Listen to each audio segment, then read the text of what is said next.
जब महाभारत की बात होती है सब पांडवस और कौरवस को याद करते हैं, अर्जुन, भीम, कृष्णा। लेकिन हर कहानी में एक ऐसा कैरेक्टर होता है जो साइड में खड़ा रहता है पर सबसे ज्यादा अपना लगता है। मैं बात कर रहा हूं कर्णा की, महाभारत का उनसुंग हीरो, जिसके साथ किस्मत ने हमेशा गलत किया पर वो कभी रुका नहीं। कर्णा की लाइफ में स्ट्रगल्स थे, गलतियां थी, पर उसकी नीयत साफ थी। उसकी कहानी एक अंडरडॉग की है जो आखिरी दम तक लड़ा। हीरो कौन होता है? जिसके साथ आप कनेक्ट कर पाते हो। कर्णा वही कैरेक्टर है। उसकी जर्नी ट्रेजेडी, लॉयल्टी और व्हाट इफ से भारी है। क्या होता अगर उसको उसकी असली पहचान मिल जाती? कर्णा की स्टोरी सिर्फ युद्ध की नहीं बल्कि अपनी आइडेंटिटी की लड़ाई है। हम सब अपनी लाइफ में थोड़े थोड़े कर्णा हैं। कभी लगता है टैलेंट है पर प्लेटफॉर्म नहीं मिल रहा। कर्णा ने बार बार अपमान झेला पर कभी टूटा नहीं। उसकी कहानी बताती है लाइफ फेयर नहीं होती। एएपी कितने भी काबिल हो, जरूरी नहीं दुनिया वैसे ही देखे। कर्णा की जोड़ने में ही उसकी असली जीत छिपी है। तो आज पांडवस कौरवस को साइड में रखते हैं और कर्णा की कहानी सुनते हैं। सूरज के इस बेटे को जिंदगी भर अंधेरों से लड़ना पड़ा। कर्णा, जिसको दुनिया ने सूतपुत्रा कहा पर जिसके हुनर के आगे सब झुकते थे। उसकी दोस्ती मिसाल बनी, उसका दान इतिहास। चलिए महाभारत के इस ट्रैजिक हीरो की कहानी पलट कर देखते हैं। कर्णा की कहानी शुरू होती है उस दिन जब कुंती ने अपने नवजात को गंगा में बहा दिया। कुंती को सूर्यदेव से वरदान मिला पर समझ के दर्द से उसने अपने बच्चे को छोड़ दिया। सोचो, आंख खुली तो मां का आंचल नहीं, नडी की लहरें थी। उसकी पहचान पानी में बह गई और यहीं से उसकी स्ट्रगल शुरू हुई। टोकरी हस्तिनापुर के सारथी अधिराथ को मिली। अधिरथ और रधा ने उसे अपना बेटा बना लिया, रधेया। कर्णा को प्यार मिला पर राजकुमार का सम्मान नहीं। बचपन से ही उसके अंदर एक आग थी। वो सबसे बड़ा योद्धा बनना चाहता था, लेकिन उसकी पहचान जो उसकी थी ही नहीं, उसके सपनों के बीच आ गई। शस्त्र विद्या सिर्फ राजकुमारों को मिलती थी। कर्णा एक सारथी का बेटा था। हर दिन एक नई लड़ाई थी, अपने आप से, समाज से। उसकी किस्मत उसके जान के साथ ही उसके खिलाफ हो गई थी, पर कर्णा ने सपने देखना नहीं छोड़ा। यहीं से शुरू होती है उसकी असली कहानी। कर्णा ने छुप छुप कर धनुर्विद्या सीखी, पर समझ ने उसको हमेशा सुटपुत्रा कहकर नीचा दिखाया। एक दिन हस्तिनापुर की सभा में अर्जुन का हुनर दिखाया जा रहा था। कर्णा ने चैलेंज किया, सबको हैरान कर दिया। लेकिन जैसे ही उसकी जाति पूछी गई, सब बदल गया। उसको सबके सामने जलील किया गया। उसकी काबिलियत उसकी पहचान के आगे हार गई। गुरु द्रोणाचार्य ने मना कर दिया। परशुराम सिर्फ ब्राह्मणों को सिखाते थे। कर्णा ने अपने सपने के लिए झूठ बोला, परशुराम से शस्त्र विद्या ली। समझ ने उसको मजबूर किया कि वो अपनी पहचान छुपाए। उसकी मेहनत, उसका हुनर, सब कुछ एक लेबल के नीचे दब गया। कर्णा ने कभी हार नहीं मानी, पर उसके दिल में एक गहरा जख्म रह गया। ये जख्म उसकी जिंदगी भर उसका पीछा करता रहा। उसको हर जगह उसकी जाति का ताना मिला, पर कर्णा ने अपने सपने का पीछा नहीं छोड़ा। उसने अपने लिए एक मौका मांगा जो उसको कभी आसानी से नहीं मिला। ये उसकी कहानी का सबसे बड़ा दर्द था। समझ की हार थी, कर्णा की नहीं। कर्णा ने अपनी पहचान खुद बनानी थी। जब सब कर्णा पर हंस रहे थे, दुर्योधन ने उसका हाथ थामा। दुर्योधन ने कर्णा को अंगा देश का राजा बना दिया। एक पल में सुटपुत्रा से अंगाराज। कर्णा के लिए यह एहसान जिंदगी से बढ़कर था। दुर्योधन ने उसको इज्जत दी, समझ ने नहीं। ये दोस्ती दो टूटे हुए इंसानों की थी। कर्णा ने कसम खाई, दुर्योधन का साथ नहीं छोड़ेगा। लोग कहते हैं कर्णा ने गलत का साथ दिया, पर उसके लिए दोस्ती सबसे बड़ा धर्म था।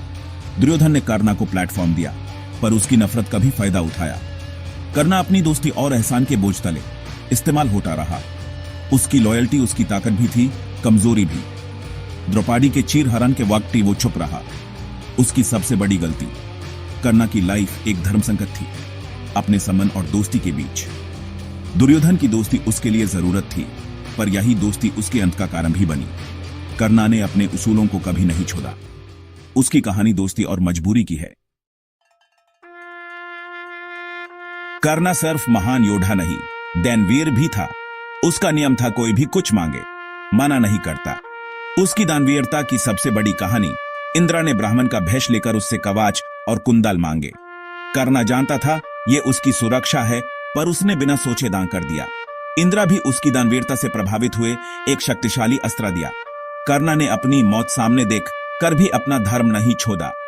उसकी लॉयल्टी सिर्फ दुर्योधन के लिए नहीं, अपने प्रिंसिपल्स के लिए भी थी। कर्णा डेनवीर इसलिए कहलाया क्योंकि उसने अपनी सबसे कीमती चीज दे दी। उसकी कहानी सिखटी है, बड़ापन चीजें इकट्ठा करने में नहीं देने में है। कर्णा एक ऐसा हीरो था जो देने में विश्वास रखता था। उसकी दानवीरता उसको सबसे अलग बनाती है। उसने अपने वचन के लिए सब कुछ कुर्बान किया। कर्णा की असली पहचान उसकी इंसानियत थी। कर्णा की लाइफ में किस्मत ने भी उसके साथ खेल खेला। परशुराम से शास्त्रा विद्या पाने के लिए उसने झूठ बोला कि वो ब्राह्मण है। परशुराम ने श्राप दिया, जब सबसे ज्यादा जरूरत होगी तब विद्या भूल जाएगा। एक और श्राप, एक ब्राह्मण की गाय मारने पर युद्ध में उसके रात का पहिया धंस जाएगा। यह दोनों श्राप उसकी हार का कारण बने। कर्णा ने अपने सपने के लिए झूठ बोला, पर उसकी मजबूरी थी। उसकी किस्मत उसके खिलाफ लिखी गई थी। वो लड़ा रहा पर अपनी किस्मत से नहीं जीत सका। हर कदम पर उसकी किस्मत उसको धोखा देती रही। उसकी हार पहले से ही तय थी। कर्णा एक ऐसे खेल का खिलाड़ी था जिसके नियम उसके खिलाफ थे, पर उसने कभी लड़ना नहीं छोड़ा। द्रौपदी के स्वयंवर में भी कर्णा को उसकी जाति की वजह से रिजेक्ट किया गया। द्रौपदी ने कहा, मैं सुतपुत्रा से विवाह नहीं करूंगी। कर्णा का अपमान हुआ। उसके हुनर पर उसकी पहचान भारी पड़ गई। यह जख्म उसके दिल में बस गया। उसकी नफरत पंदवास और द्रौपदी के लिए और बढ़ गई। बाद में चीरहरण के वक्त कर्णा चुप रहा और द्रौपदी को अपमानित किया। यह उसकी सबसे बड़ी गलती थी। उसने अपने अपमान का बदला गलत तरीके से लिया। कर्णा बुरा नहीं था, पर उसके साथ इतना बुरा हुआ कि उसके अंदर कड़वाहट भर गई थी। उसकी हर गलती के पीछे एक कहानी थी, एक डर था। द्रौपदी के स्वयंवर का अपमान उसकी आग को और तेज कर गया। कर्णा परफेक्ट नहीं था, पर उसकी कहानी रियल थी। उसकी गलतियां भी उसकी कहानी का हिस्सा हैं। कुरुक्षेत्र युद्ध से पहले कृष्णा ने कर्णा को उसका सच बताया। वो कुंती का बेटा है, पंदवस उसके भाई हैं। कृष्णा ने ऑफर दिया, पंदवस की तरफ आ जाओ, राजा बन जाओगे। कर्णा ने मना कर दिया। उसने कहा, जब जरूरत थी मां ने छोड़ दिया, पर दुर्योधन ने साथ दिया। कर्णा ने अपनी दोस्ती के लिए सब कुछ कुर्बान कर दिया। उसने कृष्णा से वचन लिया, यह राज युद्ध के बाद ही बताना। युद्ध के दिन कर्णा का सामना अर्जुन से हुआ। किस्मत ने फिर खेल खेला। रथ का पहिया धंस गया। अस्त्र शास्त्र के मंत्र भूल गया। कर्णा ने अर्जुन से युद्ध रोकने को कहा, पर कृष्णा ने याद दिलाया, जब द्रौपदी का अपमान हो रहा था तब तुम कहां थे। अर्जुन ने निहत्थे कर्णा पर तीर चला दिया। कर्णा की मौत एक ट्रेजेडी थी। वो अपनी किस्मत, श्रापों और गलत तरफ लड़ने की वजह से मारा गया। मरने के बाद कुंती ने सच बताया, पंदवस टूट गए। कर्णा जीते जी सम्मान न पा सका, पर मारने के बाद प्यार मिला। उसकी मौत महाभारत की सबसे बड़ी ट्रेजेडी थी। कर्णा ने अपनी दोस्ती और उसूलों को आखिरी सांस तक नहीं छोड़ा। उसकी कहानी में जीत से ज्यादा दार था। तो क्या कर्णा महाभारत का असली हीरो था? शायद नहीं, पर वो सबसे रिलेटेबल था। उसकी कहानी सिखाती है इम्परफेक्ट होना क्या होता है। लाइफ हमेशा फेयर नहीं होती। लोग आपको आपकी पहचान से जज करते हैं। कर्णा की स्टोरी हर उस इंसान की है जो सिस्टम से लड़ रहा है।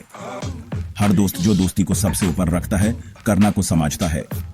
टैलेंट होने के बावजूद रिजेक्शन झेलने वाले कर्णा का दर्द महसूस करते हैं। उसकी कहानी समझ की सच्चाई दिखाती है। हम उसकी हिम्मत, दानवीरता, लॉयल्टी से सीख सकते हैं। उसकी गलतियों से भी सीखना है। गुस्से और बदले में सही गलत न भूलें। गलत का साथ देना अंत में ले डूबता है। द्रौपदी के चीरहरण के वक्त ही चुप रहना भी अधर्म है। कर्णा असली था। उसमें अच्छाइयां थी, बुराइयां भी। वो इंसान था, भगवान नहीं। उसकी हार में भी एक जीत थी। वो युद्ध हार गया, पर दिल जीत गया। इसलिए महाभारत की जीत के शोर में एक आवाज कर्णा के लिए भी उठती है, और यही उसको सबसे स्पेशल बनाता है।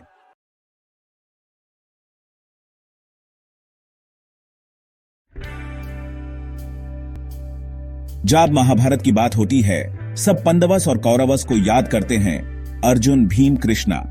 लेकिन हर कहानी में एक ऐसा कैरेक्टर होता है जो साइड में खड़ा रहता है, पर सबसे ज्यादा अपना लगता है। मैं बात कर रहा हूं कर्णा की, महाभारत का उनसुंग हीरो, जिसके साथ किस्मत ने हमेशा गलत किया, पर वो कभी रुका नहीं। कर्णा की लाइफ में स्ट्रगल्स थे, गलतियां थी, पर उसकी नीयत साफ थी। उसकी कहानी एक अंडरडॉग की है जो आखिरी दम तक लड़ा। हीरो कौन होता है? जिसके साथ आप कनेक्ट कर पाते हो, करना वही कैरेक्टर है। उसकी जर्नी ट्रेजेडी, लॉयल्टी और व्हाट इफ से भारी है। क्या होता अगर उसको उसकी असली पहचान मिल जाती? करना की स्टोरी सिर्फ युद्ध की नहीं, बल्कि अपनी आइडेंटिटी की लड़ाई है। हम सब अपनी लाइफ में थोड़े थोड़े करना है। कभी लगता है टैलेंट है, पर प्लेटफॉर्म नहीं मिल रहा।